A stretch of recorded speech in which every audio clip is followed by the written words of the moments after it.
Okay. Hi, everyone. My mic is still working. Got to make sure that the audio is working. So, if you can hear me, do me a favor and let me know in the chat that you can hear me. Okay. So, let's see. I'm gonna go in and check. Things are kind of crazy here today in Arizona. Hey, J Raw, good to see you. I'm going to go ahead and highlight some comments. So if you have something that you want to have me highlight on the chat or in today's live feed, go ahead and leave it in the comments section, and then I will go ahead and answer that question for you. So I want to say hi to Jay. Jay Raw is there. So as you can see, I could put comments in. So that's going to be pretty easy for you guys. All right. So, got to say hi to, let's see here. Where is she? He or she. I don't know if it's a he or she, but let's see here.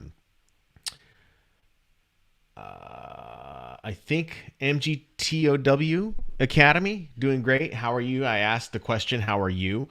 As I was in there. So the comments are starting to come in. Let's see here. Got to say hi. And the mic is good, so that's all good in the hood. So I'm glad to hear that. Awesome. So I want to say hi to Bayerberg, who is out there. Uh, do I have to mention what time it is now in London? I know, man. I'm sorry that it's so late for you, but this is really the only time I can do live feeds other than Saturday mornings, and so Saturday mornings are a little more difficult for me to do anything just because I work nights and then I get off about midnight and then I come home and then I it takes me a while to fall asleep and then I end up falling asleep around like 1:30 or 2 in the morning and then I'm not up until about 9. So if I were to do a live feed, it would have to be somewhere in the area of like 8 o'clock in the morning. And so I would really need to sacrifice something in order to, I guess, sacrifice not getting any sleep or getting sleep, I guess, in order to do that. Got to say hi to Led Bradshaw, who's here. Led, good to see you, my friend. So, if you are watching this live feed, do me a favor, go ahead and share it over onto your Twitter feed and into your Facebook feed, and get some people on over here, and we'll do that. So, we're going to answer some questions here very shortly. In a second, I see that there are some questions that we've got here especially from MGTO Academy, and I want to get on top of that here very shortly. So I don't know how long this live feed will really last. The last one that I did last time took some time for people to come in. So I don't know, but that was also when we were dealing with a different time difference. Everything right now is a little bit different now. Arizona does not move their time at all, so we don't move anything whatsoever in terms of time. So we kind of adjust to everyone else. So this would have happened at 5 p.m. regardless. So I'd like to start it a little later, but I've got to leave for work right around 6:15, 6:20 in order to get to the radio station. So we'll try and get to that. So I try to get. I'm sorry. Well, I have to try and get to work, but we'll try to get to doing these live feeds maybe on the regular so I can help you guys out. So Alette, again, it's very good to see you in the live feed. So again, thank you so much. And we're going to go ahead and jump in and we're going to answer the question here from MGTO Academy asking the very first question. And when I answer this question, we'll go into a couple questions and I'm going to let you know that I got a couple of things. Hopefully, if I can remind me of some things going on this end so we can help you out. All right, so let's answer this question. From MGTO Academy, what advice do you have for those who live stream podcasts and then upload them later? So my advice to you when you live stream podcasts is that I would say that you have to understand who is, I guess. First of all, let's talk about the live stream. Where are you live streaming the podcast? Are you doing it on Zoom? Are you doing it on YouTube? Where are you doing it? Or are you just doing it through something like, say, like Castbox? So it's really going to be kind of up to you. What I'm going to assume is that you're going to be doing it on YouTube. And the thing that I always like to say to people who do live stream, say on Facebook Live, is that you have to consider the time and the timing of when people are going to be listening to this particular piece of audio. So, for instance, let's say that, I release this entire hour-long YouTube video to you guys in about 3 weeks, okay? Now, when I go in and I record this entire podcast, let's say that it's filled with a lot of great content.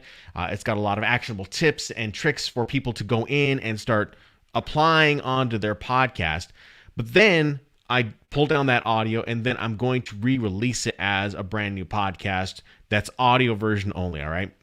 What I recommend to podcasters is that they actually produce the podcast and they add in added elements into their podcast. They add in their intro music. They add in, kind of like some pieces of audio that will tell the listener this particular podcast was recorded on November 5th of 2020, and we invited our guest, Led Bradshaw, into the training or into this particular podcast. So understand that we are going to be talking about some things that happened at the time. So just kind of be aware of that. It is recorded as live, so that's kind of key importance. I would say it's recorded as live, and then you just kind of go on, and then you can transition from that piece of audio over into the recorded piece of audio that you had done as a live stream YouTube video. Okay. Now, when it comes down to doing live stream podcasts and YouTube, I think one of the things that's kind of important, and you guys know this when you watch my live streams, especially if you watch my live streams on Facebook, if you've ever watched any of those, my live stream Facebooks, I'm on the game as far as engagement. I'm really engaging with the audience. And I feel as though live streams, if you're not a Joe Rogan, if you're not someone who's doing live streams on YouTube that have a big audience, you have to really kind of drive that engagement. The engagement is going to be kind of key. So that's what I really encourage you as the podcaster to do. So you can technically do a live YouTube video and do a live interview or live show, but I would reserve some time inside the actual live podcast itself to answer any questions. If you see people coming in, encourage them to ask questions in the chat and say, hey, if you have a question, leave it in the chat and we can go ahead and get started with, answering questions. Very similar to what I'm doing right here. So that's another piece of advice that I would give if it came down to you doing YouTube lives or any type of live stream. Okay. So that's really kind of the important thing. Let me see. I got to go to that comment here. Let's see. So I hope that answers your question. And I believe, let's see here. I believe you pronounced your name. It's MG Tao. Okay, MG Tao. By the way, the first part is MG. Oh, MGTOW. Okay, MGTOW. You don't got to spell it, but thanks for your time. Okay. So I hope that helps out. Let's see. Bearberg. Do I have to mention what time it is? Oh, we already did that comment. Let's see here. What do we got here? Question. Let's see here. Question for remote podcasting. Is it best if both parties have the same setup? I'm looking to buy the Rodecaster Pro, and my co-host may not. So if it's going to be both of you co-hosting the podcast, I would say that if the co-host can get a better audio or some like a mixing board, that might really work out best, but it's not absolutely necessary. It just really kind of all depends on where you're going to be recording it. My next question to you would be like, how are you guys going to be capturing this audio since they're going to be, in another area? If they're going to be like, say, you're in Philadelphia and he's in somewhere in Missouri, that's going to be the big question. Are you doing this specifically over Zoom? My recommendation would be to do it over StreamYard, and you can go into StreamYard. The subscriptions are, I believe, like $25 a month in order to do that, in order to record like without having to go live like I'm doing right here through StreamYard. You can just record directly into StreamYard and get really quality audio. So, I guess I could show you on the back end of what you're looking for in terms of StreamYard if you want me to show you what that back end looks like. But my question or my answer to that would be, it's not absolutely necessary to have, good equipment on his end, but it would help. I mean, he could simply use an AT2100 X USB microphone and plug it in, and you could do all the recording on your end. But it's absolutely not necessary. But it is a good idea to have really good equipment. So I hope that answers your question. So a day in the life of Jeff. Good to see you, Jeff. How are you? How have you been? Let's see here. Bayerberg. Let's see if you're commenting, leave a comment, and I will go ahead or leave a question, and I'll try to answer it the best that I can. Let's see, what do we got here? Looking forward to spending my midnights in Arizona. I'm not so. I mean, midnights in Arizona via the web, that might be a good thing, but in the middle of the summer, when it's hot, I don't know if that's necessarily a good thing, Bearberg, because it's so incredibly hot right now. Or not right now, but in the summer. I mean, even today it was hot. It was like 96 degrees today here in Arizona, so it was pretty hot. It was pretty warm for me today. So I went out for a quick walk for about an hour, and that was kind of the thing. So I was just like, we're dealing with the heat. My air conditioner has been turned off, so that's a good thing. It's not super hot, but we're dealing with it.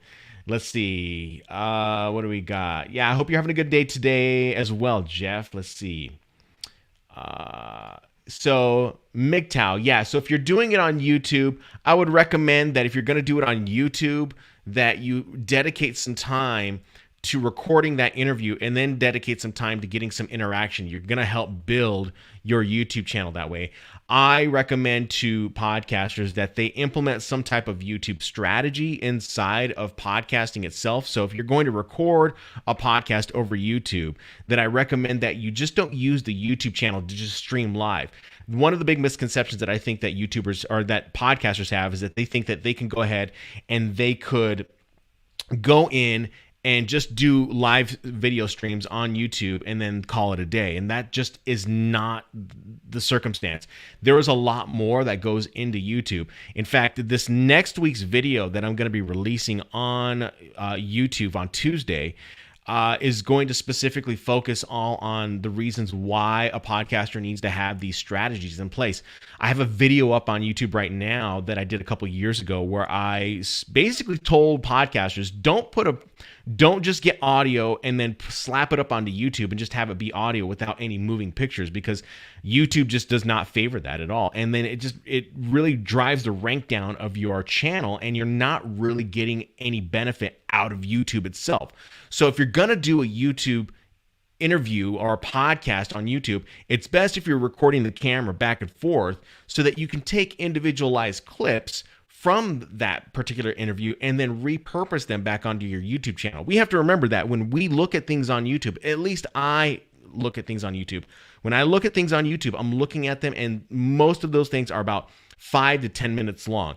Now, if you're talking about watching some of these guys like drop balls from like really high up, high altitudes and see how, whether they think balls shatter or they create a crater, sometimes those episodes are like 20 minutes, and I get that, but they leave the viewer engaged constantly. So you have to constantly keep the viewer engaged if you're putting something up on YouTube, especially whenever you're doing something like a live feed. So that's going to be something that you have to really kind of consider when it comes down to it. All right. Now, when you take some of those live feeds and then you repurpose them, you're going to just take chunks of them and repurpose them back onto your YouTube channel to help build up your YouTube channel. There's so much that goes into YouTube that there's a whole separate training that I would have to do just to talk about what exactly you would have to do. Okay. So I hope that answers your question. It did. Let me see here. It did answer my question. I took notes on it. Appreciate it. By the way, what encoding software are you using right now? I'm using StreamYard right now. So if you want to check out StreamYard, you can go. I'm going to go ahead and put it in the comments section here. StreamYard. This is an affiliate link, so you can check it out. It's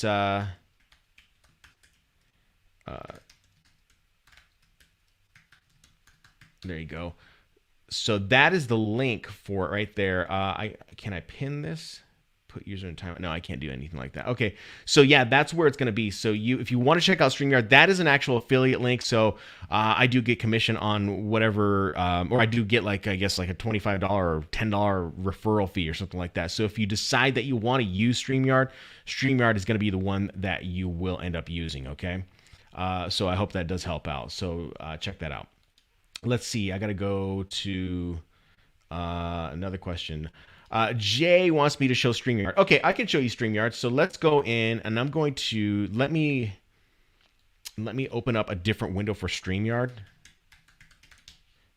See if it works. Okay.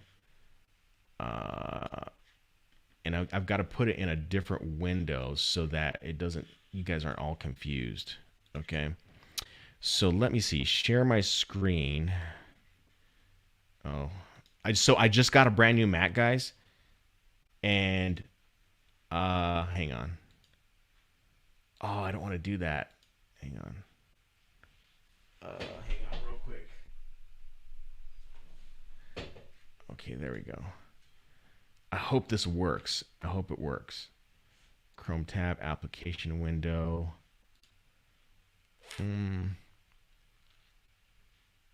No, not that screen. Sorry, guys. I'm just trying to find the right one. Let's just show my entire screen. We'll just do that. So let's go ahead and throw that in there. So can you guys see my screen? Let me see that. I might need to go in and do a different screen. Hang on real quick. Let's see, application window. Screen 1. Oh, we want to do screen 2. Hang on. There we go. All right, that's much better. Oops. So you guys can see that screen right there, I assume, right? So what if, can you guys see that when I scroll over? I won't be able to see your, let me see, maybe I can go ahead and do this. There we go. Okay. So I don't know if you guys can see that. There's StreamYard right there. Okay. Let me see what the comments say here. Okay. Show you StreamYard. Okay, so this is StreamYard right here. And I'm going to go ahead and move this over so you guys can see it. I can't see your comments. I guess if I move this over like this, I could probably see your comments. So we'll just do that so I can see your comments. So typically when you go into StreamYard and I set up like these live streams, okay, if you have an account with StreamYard, you can start a live stream without, or a recording session without actually having to live stream. Okay, so you can come in and do these, you can set up destinations for different pages. So you can see I have my Shanman Facebook page here. I have a group page that I have, my YouTube channel. And then of course I have these private feeds that I can set up as well for my supporter program that I have over on my Facebook page. So that's something that you can set up in here. So you can set any of these up as much as you want. All right. But if we wanted to go ahead and just set up a broadcast, all right, we want to just set up a broadcast, and then we want to just record only. We don't have to set up any of we don't have to stream directly to any of these. We can just skip and go to record only. So in this case, we could say like, all right, this is a test for JRaw, and we would create that, and it would go in and it would say you're entering the broadcast studio, and then you could test everything out. I don't know if this is showing everything, but I've got to make sure that everything is showing. So you would go in here and you would set everything up. You would set your name up, everything. You would set your cameras up. I mean, this is pretty self-explanatory with any type of live streaming software. Where I think it will really benefit you, JRaw, is that if you're looking for that really quality audio, you should be able to come in here, and I would take off echo cancellation, and I would enable stereo audio. That's what I would end up doing. That's what I'm doing right now with this particular live stream. I can do that, and it gives it that, I guess, a bit of a clearer sound. All right. Then, of course, for me, if you're going to be using a Rodecaster Pro, I would come in here and I would select your Rodecaster Pro. For me, it's the MG10XU. This is the Yamaha mixing board that I'm using right here. And then, of course, here is the speaker. The speaker is going to be going through my headphones itself. So that's really why, I recommend wearing headphones. So you're not getting any feedback from any computer speakers or anything like that. You're able to monitor directly into your headphones, so you don't put that feedback into the microphone itself. All right.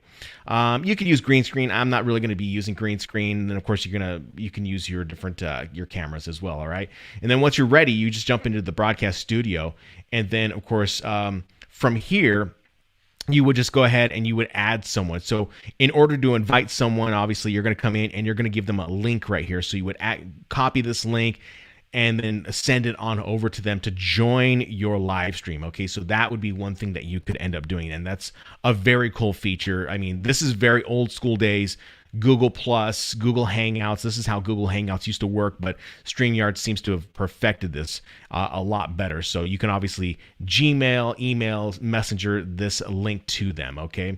And then from there, you're pretty much ready to go. You would just need to add yourself to the stream. I'm not going to add myself to the stream because I'm already going, but you could add yourself to the stream, and then when someone comes in, they're going to pop in somewhere down here, and then you would add them into the stream, and then when you're ready to go, you would just press record, and then your live stream is recording from that point forward. So does that help out? I'm gonna remove this from the screen so I can see what you guys got going on here. Let me see. What do we got? Yeah. Okay, cool. Very cool. Let's see. Let me see. I use Zencastr. I used Zencastr for a 2.5 hour interview this past July with Mike Rosa, Skype for video, and Zencastr for audio. Zencastr has a great audio interface. Just my 2 cents. So the only thing that I will say, I'm not going to talk bad about Zencastr, but the only thing that I had a problem with Zencastr was that when I was being interviewed by someone, at least a couple times, the audio would constantly be skipping on his end. It would be skipping on my end. And I don't know if Zencastr has fixed this, if this is something that has been fixed. If you're not willing to go in to record into Audacity or Adobe Audition, and you want to use Zencastr is an option, but you are going to have, I guess, some issues at points in time because it's all done over the internet and you're dealing with bandwidth issues when it comes down to that. So that's something that I really think that you have to consider when it comes down to recording on Zencastr. You're actually dealing with bandwidth issues on your internet, on the receiving end and on the sending end. So you have to consider that. But other than the audio sound, you can get a great audio sound. I have tutorials on my YouTube channel on how to get really good audio sound from Zoom calls. You're really just using Zoom, or you're using Skype, or you're using, I don't know, you're just using different platforms to be the bridge in order to record into Adobe Audition, in which you are getting better sound. I mean, I could right now technically be doing the same exact thing. So that's something to consider, okay? Let's see here. Rancho Pisto Pesca. I'm glad to see that you use StreamYard. How do you like StreamYard? Let's see. With the arrival of the Shure MV7 USB mic, can we stop USB XLR snobbery? I have the Audio-Technica ATR 2500 USB and it works fine. Yeah, I mean, you could get whatever USB microphone you want to get. I mean, ultimately, at the end of the day, you're getting just a good microphone.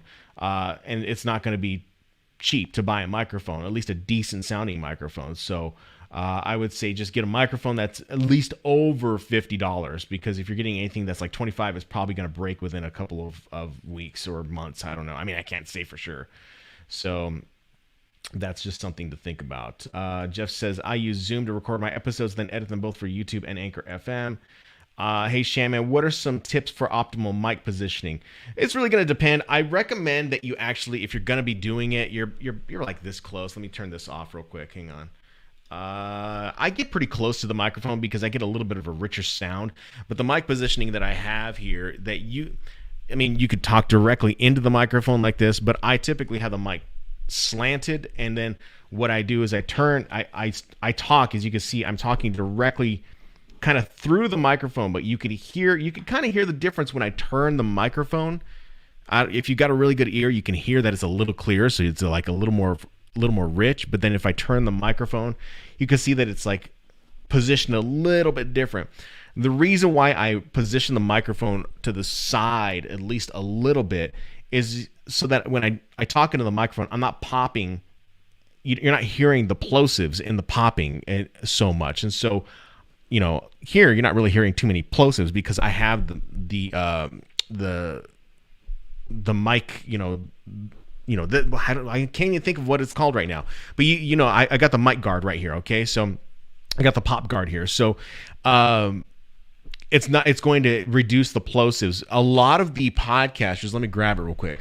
A lot of the podcasters that are using this particular microphone are using the original microphone pop guard. So, this pop guard can come off. So if I take it off, you can see that it comes off like that. And then it's got, I don't know if you could tell, it's got a little more of a clear sound to it. And then these guys, they put this on right here. And so it's a little more clear, but you got to, it's really going to be up to you. I like to have this particular pop guard on just because I feel like it just softens the sound just a little bit. Okay. So as far as distance is concerned, I would say don't sound so far that it sounds like this, where you hear the echo bouncing off of the walls, because you could definitely hear the echo bouncing off the walls. Get a little closer to the microphone so that you don't have to be shouting into the microphone. You can just come in and you can speak at a normal level into the microphone. So that would really help out. So does that help out? Let's see here. Yes, it does. And thank you.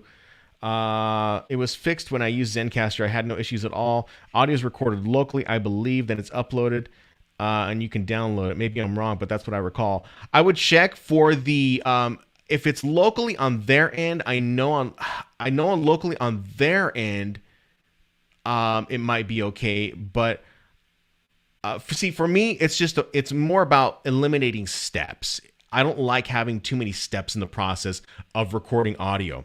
So for me, recording audio into anything like Adobe Audition or Audacity, I would just be recording individually these people here in one track. I wouldn't need two tracks. If I had two tracks, it would just make the process that much longer. That's why. But you can do it any way you want. I'm not going to discourage you from doing it any certain way. I would just say do it what works for you, but I'm all about eliminating steps. Zoom was my first option, but Zoom didn't work when we tried it. I would say try it again. Let's see here. Love it. Did you see my question before? No, I didn't. Let me see if I can find your question. Let's see. I don't see a question that you left, Rancho Pisto Pesca. Let me see here. Any recommendations? So before I go into that, Rancho Pisto Pesca, can you put that in there, that question in there, and I'll answer it for you? And then we'll get to Jeff. Any recommendations on lightweight headphones for me? I wear a hearing aid, and I had Bose, but they hurt my noggin. I don't know what would be the best in your situation. I honestly don't know. All headphones really are going to be covering over the ear, so I don't know what it would be. Some things, if you got one hearing aid, it might be best to just be able to put one on one ear. I do this at the radio station sometimes when I'm talking to the microphone. I'll put the headphones on, but then I pull one ear off, and then I just talk into the microphone that way, and I can hear what's happening over here, and then I can hear what I'm monitoring in my headphones. Having headphones on your ears, on both of them, isn't a necessity, but it's always good, to have. But you don't absolutely have to have it. If you can put the headphones on and just have one ear off and another one on, it might work for you. That might just be best for you. Okay. Let's see here. I use Audio-Technica M30X. Oh, you're talking to Jeff. Okay, let's see here. Let's see. What do we got?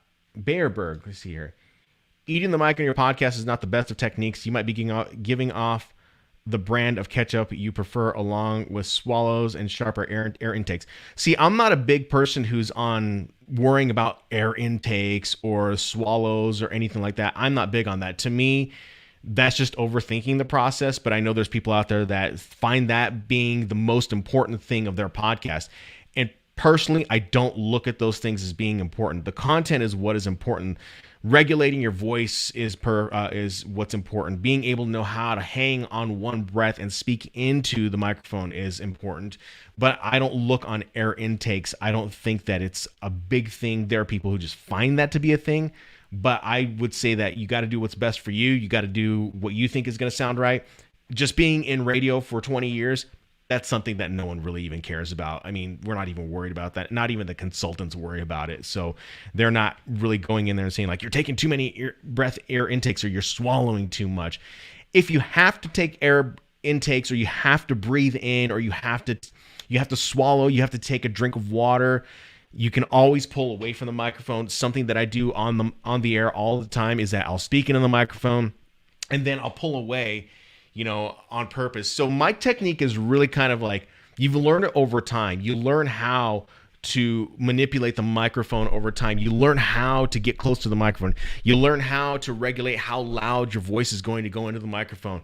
If you're talking about something that has more of a dramatic tone to it, you're going to want to come in and you're going to want to get closer to the microphone, but then you're going to want to lower the volume on your voice. And then you're going to want to say, wow, that's really impactful. I really appreciate you telling me that, something like that. But if you're going to get loud and you're going to yell and you want to laugh, you got to pull away from the mic. That's just part of mic technique. Mic technique does not mean that you have to be in front of the microphone at one specific point all the time. It just means that you have to be able and be willing to maneuver in front of the microphone to get the best sound possible. And you can do that in real time. It goes the same with using your mixing board. If you're going to be using something like a Rodecaster, if you're going to be using something like that, it's important to be able to monitor the sounds and monitor how loud someone is by actually mixing in real time. I mean, I do that all the time whenever I am on the radio. I'm mixing something all the time. So you can't stay static in your podcasting. You have to be actively working the podcast to get the best sound possible. I didn't see this about promotion. Ask the question again about exactly what it is that you're talking about, because it doesn't show up on my end about promotion. But I mean, let's see here. Use StreamYard. All I see is you use StreamYard. Let me see. Maybe I missed it. Hang on. It doesn't show the comment. Let me.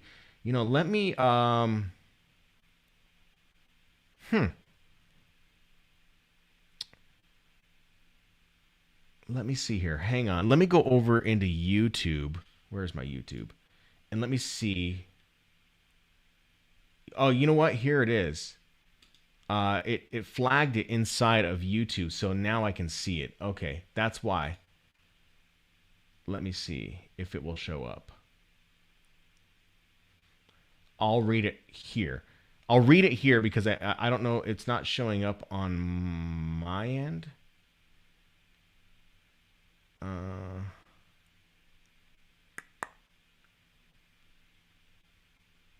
Thanks for being patient, guys. Let me see. Yeah, it's just not showing up on my end, or hasn't transferred over at all. So let me read it direct from YouTube. So it's not going to show up on the screen. So let me read it direct from YouTube.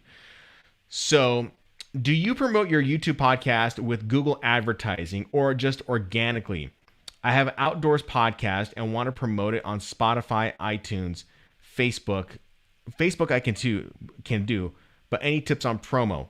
So this is a very interesting question. And if it pops up, Rancho Pisto, I will go ahead and I will put it up on the screen, okay? Because that's a really good question. So, let me just double check to make sure that it didn't pop up. Yeah, it's just not popping up. So I'm going to read it one more time and then let me go here. Okay, so do you promote? I'm going to answer it one by one. So do you promote your YouTube podcast with Google advertising? No, I don't do that because I don't recommend doing any type of paid promotion with Google advertising, paid promotion with Facebook, paid promotion with Twitter, anything like that. Because if you don't have a goal to set them up for, to set that listener up for, then you're just kind of dumping money down, you're putting basically money on fire if you don't have a goal. So my advice to you on this particular question, and especially this first part, is no, I do not use YouTube and Google advertising to promote. Now, the only time that I'm using YouTube advertising, or you could say call it Google advertising, they're both the same thing. The only time that I'm using that is when I am trying to get someone to go to a landing page on my website. So if I'm trying to get them to go to a landing page on my website to subscribe to something. So some of you have gone on my email list and you see that I have essential equipment guides and things like that. If I'm going to use YouTube advertising, I'm going to create a whole brand new video, and then I'm going to upload it to YouTube as an unlisted video, and then I'm going to run ads to it. But I will say this, if you're going to do that, I would highly recommend not going that route, just because Google will eat through your money really fast if you do not have a goal for those videos, all right? So let me recap again. So when it comes down to YouTube and creating YouTube podcasting content, you have to create content that is going to get views. If you go on my YouTube channel and you see every video that is up on my YouTube channel, you see that every video is titled a specific way. It's search engine optimized a specific way, and it's a certain time length every single time. So my philosophy and my strategy behind that is that I want to get the views. I want people to watch my videos. I want to see them watching my videos. Anytime someone watches a video after a certain point on YouTube, and I'm getting so many subscribers on YouTube, and I'm getting so many views, what I then do is I create an individualized video that says, hey, hey, I've got an essential equipment guide that I want you to go ahead and check out. If you're a brand new YouTuber or a brand new podcaster, go ahead and click the button on your screen, because the whole format of creating an ad on YouTube advertising or Google advertising, especially YouTube, you have a whole new set of rules when it comes down to it. It's not a click this button, click the button down in the description below, click the subscribe button and check the description below. Typically what you're seeing is you are seeing those types of in-stream advertisings going to an outside source, which would be a landing page. Now, that's just not the only way that you can do this, okay? Now, you can't say that this is the complete answer, because the other part of that answer is that, say you do a YouTube video or you do a YouTube podcast. Yes, you can spend money to get views for your YouTube videos. You can do that and drive traffic to those videos if you want to increase the views of those videos, okay? So what you can do is, let's say I wanted to take this particular video that we're doing right now and I wanted to get more eyes on it. Well, what I would end up doing is that I would be taking the URL of this particular video, and then I would be running advertising to a specific audience that I want to cater to. So whatever your niche is, or whoever you're trying to reach, you would want to target those specific audiences. And how that works is that you get that URL, you go into Google advertising or Google ads, or AdWords it used to be called, and you set up a video campaign. Those video campaigns are really going to be specifically tailored to showing up in the search results of YouTube. And you've seen them before. You can go in fact, you know what? Let's do this. I'm going to jump in and I'm going to go into an incognito window. And we are going to go to YouTube, and you're going to see where these show up. Your ads, let's call fishing. And we're going to, you see that there's, let's see here. This one didn't show up. I think I've got to mute this, so hang tight.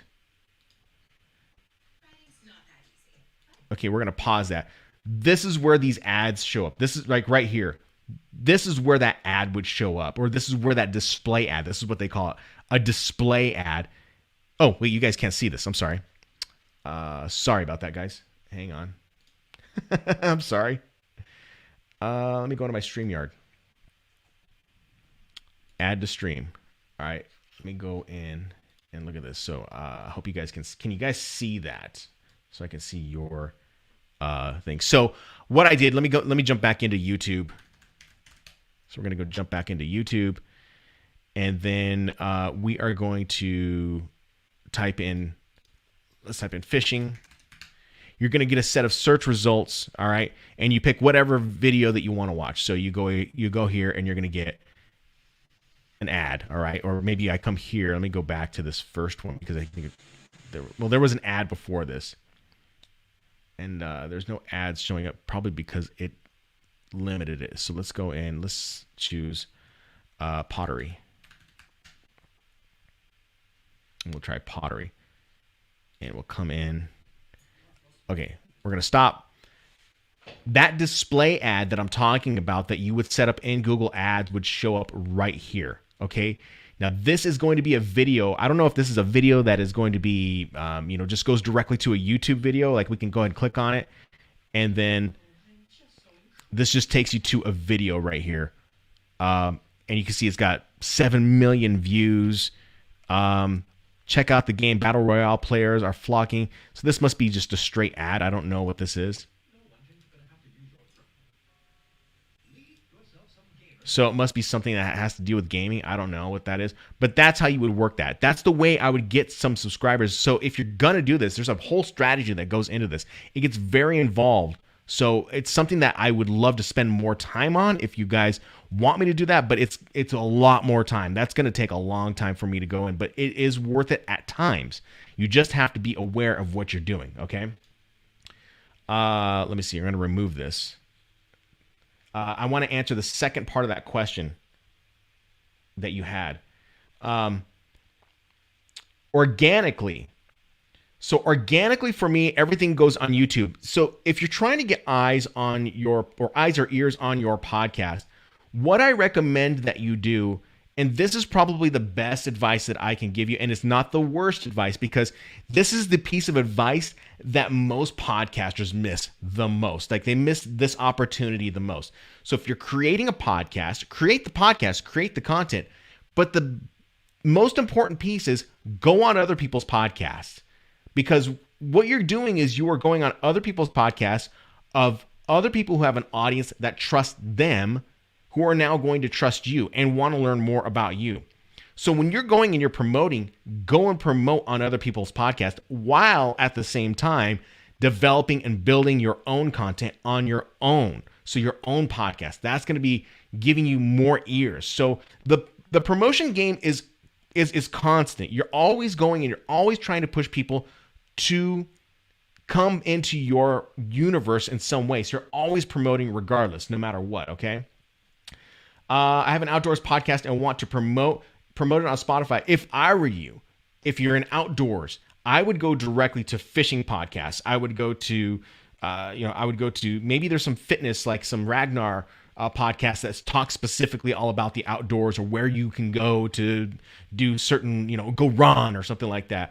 I would go on those podcasts and reach out to those podcasters, whether it's here on YouTube or whether you're doing it on an audio podcast. I would do it in some way, shape, or form and get on those podcasts, because if you have a specific thing that you want to try and highlight that you do, you want to share that with the world. So I would recommend you go on those podcasts and you find those people, okay? So I hope that helps out. I know that was a really long answer, but like I said, there's so much that goes into the advertising. I would save your money and I would invest it in other things like your website. I would invest it in your hosting. I would invest it in graphic design, those types of things, okay? Let me see. Great question. That was a really good question. Let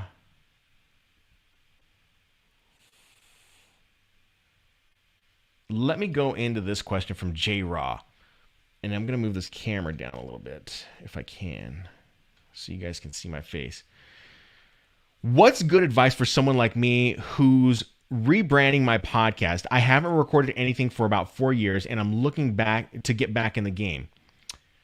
So what is some good advice for someone who is rebranding the podcast? I think I need more information on that. What exactly are you trying to rebrand? What is it that you want to podcast about? Okay. And then we'll try to get back to that. Hopefully before it turns 6 o'clock.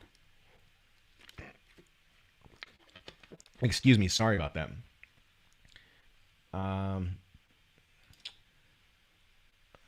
Awesome, Jeff. Thank you so much. That was a good question. Let's see here. Let's see here. Hey, thanks to you, I use Alphonic and it really cut down on the post production. Was slaving away with Goldwave. Yeah, I know Alphonic will do a lot of things for people. Again, I just still use Adobe Audition because I like to have those files and see those files immediately. But I know Alphonic has been a really good tool for people, and I think you have to pay for certain services. So, you got to pay for some service eventually down the line, whether it be Alphonic, Audition, somewhere. Let's see here. What's the number one thing that drives away a podcast listener?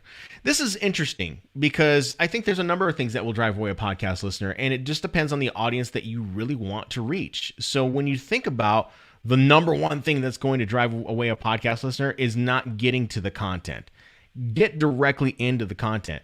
So the way I would structure a podcast is that I would have an introduction of introduction that I would be speaking, not necessarily the sound designing and the rebranding or the branding. I would have an introduction and I would say something along the lines of like, hey guys, thank you so much for joining today's podcast. Today we're going to be speaking with our good friend Mia. She is going to be talking to us about how you can become an influencer and all about the benefits of becoming an online influencer inside of Instagram. I'm obviously riffing right now, okay? And you could also say something like, she's going to break down the secrets exactly of what she did to drive a brand new Toyota car across the country and have it in her driveway to drive for at least 3 months without spending her own gas. So give people a table of contents that they have to talk about, all right, that you're going to be talking about. Then when you jump into it, you got to have information or you got to have audio that's really going to engage them. So what I typically hear podcasters do is that they start the podcast and they're like, hey, Rick, what's going on? Oh, I'm doing fine, man. So, did you get that brand new computer? Oh, dude, you know what? My wife, she was telling me the other day that it was just, and then like they don't get to the content. It's like, get to the content, just get to the content. And when there's too much banter about the podcast or not about the podcast, then I tune out. I've heard podcasts where they don't talk about anything for 30 minutes. And I'm like, dude, what? I lost 30 minutes of my life. I'm never going to get back. Why did I listen to that? So in hoping that the podcast was going to be useful.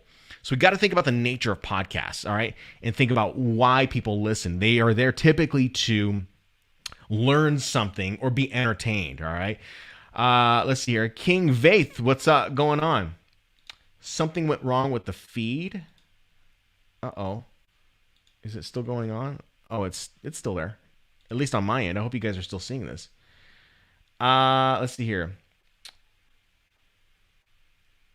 On Anchor, can you start I don't know if you can start 2 podcasts on Anchor. I don't use Anchor because Anchor, I don't want to talk bad about them, but they are not necessarily, they're good, but they aren't the best as far as hosting is concerned. But so I don't recommend Anchor too much to people.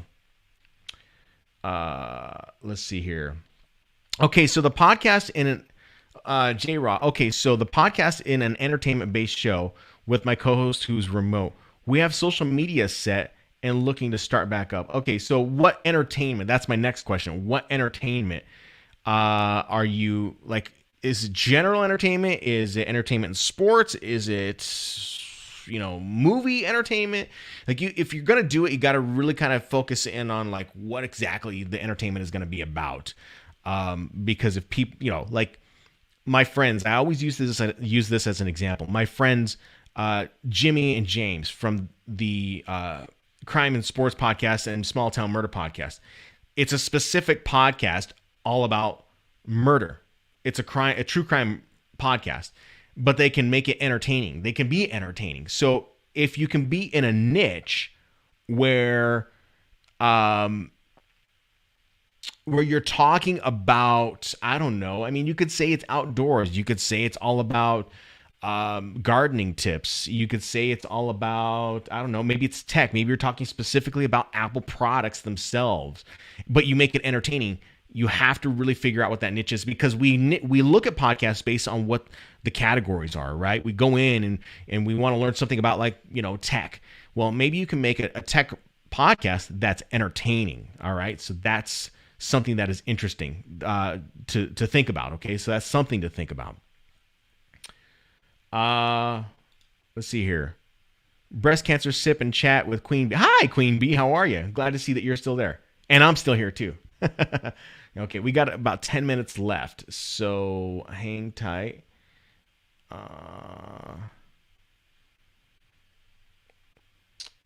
Bearberg, Shaman on Podcasters Round. Yeah. Is Ray still doing that show? Ray Ortega? So Ray and all those guys, I know all those guys. Those are good. They're good dudes. I think they do Podcasters Roundtable. I don't know if they're still doing it, but I think they do it a little later in the evening, and I can't meet up with them. So let's see. When's the best time to place ads and podcasts?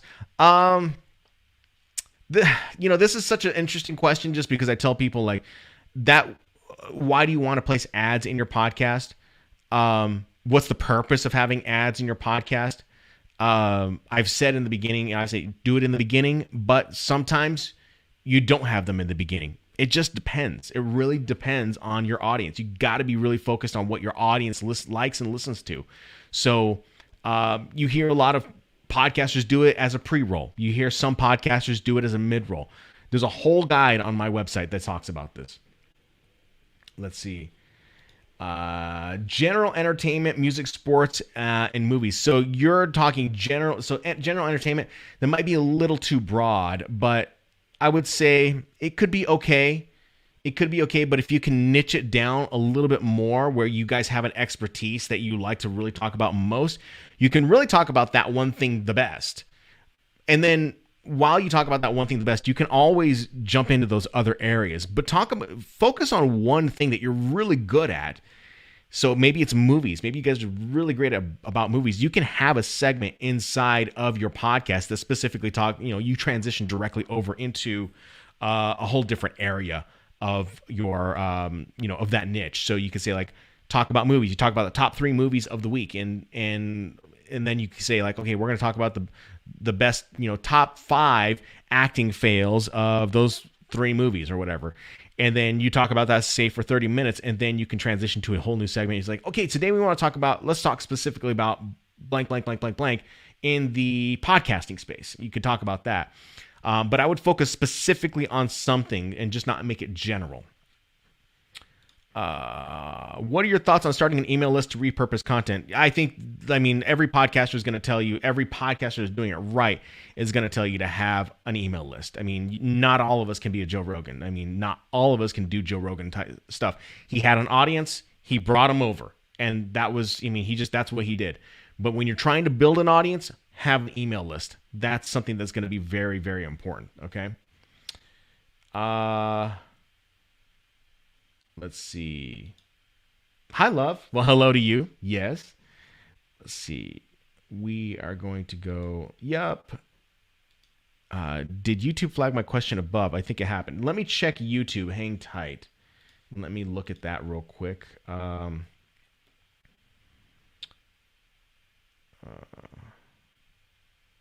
okay. Never mind. You saw it then. Yeah. I'm just a little behind on everything right now. I'm just a little behind on all this. So I see the questions coming in. I just don't get to them right away because I'm answering a question. Here's a question from Queen Bee. Can I do the same show for my YouTube in a podcast? Just starting my YouTube channel. I mean, you can. I answered this in the beginning of the live stream. Something that's a little more important when it comes down to starting a YouTube channel is knowing how to use that YouTube channel to get the most out of the views of your YouTube channel. So as an example, we'll use my sister as an example. Excuse me. So my sister has a channel where she talks about nothing but divorce and child custody. All right. And she interviews people on that channel. All right. Now, on some given nights, she might have 100 people watching that YouTube video. That's live. And other nights, she may have people that are there's 20 people that are watching that YouTube video, okay? What I think is important to know is that when you create YouTube content for podcasting, is that you have to always consider the audience that is listening at the specific time. So what I would recommend that you do is you go back and you watch this particular YouTube replay of this live feed and see what I'm talking about, because I talk about creating content that can be repurposed over and over to use on your YouTube channel that is actually you interviewing someone. It's not just audio, it's you interviewing someone. So that's going to be very important. So you can do the exact same show, just understand the importance of the nature of how you're presenting that information, okay? Let's see here.